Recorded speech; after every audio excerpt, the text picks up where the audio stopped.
جهلت عيون الناس ما في داخلي، فوجدت ربي بالفؤاد بصيرا. يا أيها الحزن المسافر في دمي، دعني فقلبي لن يكون أسيرا. بسم الله الرحمن الرحيم. الحمد لله والصلاة والسلام على رسول الله وعلى آله وأصحابه ومن والاه. أما بعد، السلام عليكم ورحمة الله وبركاته. شيخ سعيد بن مسفر القحطاني سيد سعودي وجيد عالم او داعده هغوايي پيوسپنګيري سړي باندې قرض زیات واوختله. چا چې قرض ور باندې و هغه ولار په محکمه کې دعوه ور باندې وکړه. محکمې د غسپنګيري ورغو خو د سپنګيري په ځای د هغه زوی یو صالح او نیک او فرمانبردار انسان قاضي ته ورغی او قاضي ته وویل چې د ما پلار سپنګيري ده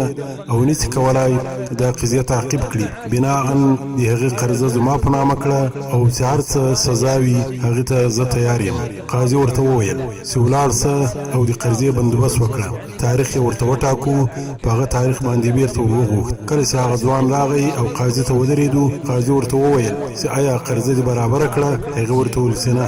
قاضي ورته یو چک ورکړ چې په هغې کې د ده د پلار چې څومره قرضه وه هغه مبلغ ټول پکې لیکلی و او ورته ویې ویل چې ولاړ سه دا چک د هغه سړي ته ورکړه او یا یې د هغې په حساب کې جمع کړه. هغه زوی حیران شو. هغه وویل چې ته خو قاضي یې، ته څرنګه زما قرضه پرې کوې؟ هغه ورته وویل دا پیسې چې کله ته ولاړې ما جمع کړې، خو دومره راته ووایه ته چې له ما تللی وې تا څه کار کاوه؟ هغه ورته وویل چې ما په رسول الله صلی الله علیه وسلم باندې پرله پسې درودونه ویل.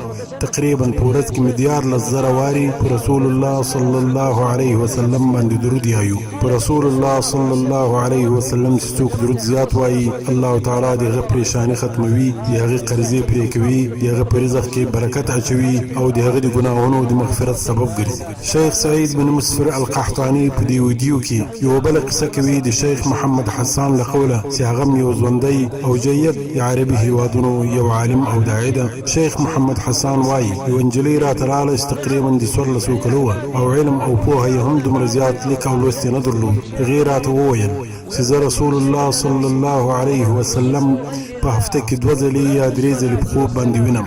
ده پوښتنه ځینې وکړه چې ته په رسول الله صلی الله علیه وسلم باندې درود وایې؟ هغې ورته وویل چې هو، زه په ورځ کې 10,000 وارې په رسول الله صلی الله علیه وسلم باندې درود وایم. بیا یې له هغه نجلۍ چې د رسول الله صلی الله علیه وسلم د اوصافو پوښتنه وکړه. هغې کټ مټ ټول هغه اوصاف او د رسول الله صلی الله علیه وسلم ځانګړتیاوې ورته وویلې کومې چې د سیرت په کتابونو او د رسول الله صلی الله علیه وسلم په مبارک شمایل او سیرت کې ذکر شوي دي. کټ مټ هغه نښې او نښانې ورته وښودلې. نو درنو او قدرمنو دوستانو، په رسول الله صلی الله علیه وسلم باندې زیات درود ویل او زیات استغفار ویل د انسان د ګناهونو د بخښنې سبب ګرځي. پریشاني یې ختمیږي، رزق یې پراخیږي. په دغو مبارکو شپو او ورځو کې چې د ذوالحجې لومړۍ 10 شپې او ورځې دي، هر عمل یې څو چنده اجر او ثواب لري او د دنیا تر ټولو ورځو غوره ورځې دي. او د رسول الله صلی الله علیه وسلم د احادیثو له مخې د دغو ورځو هر نیک عمل خدای تعالی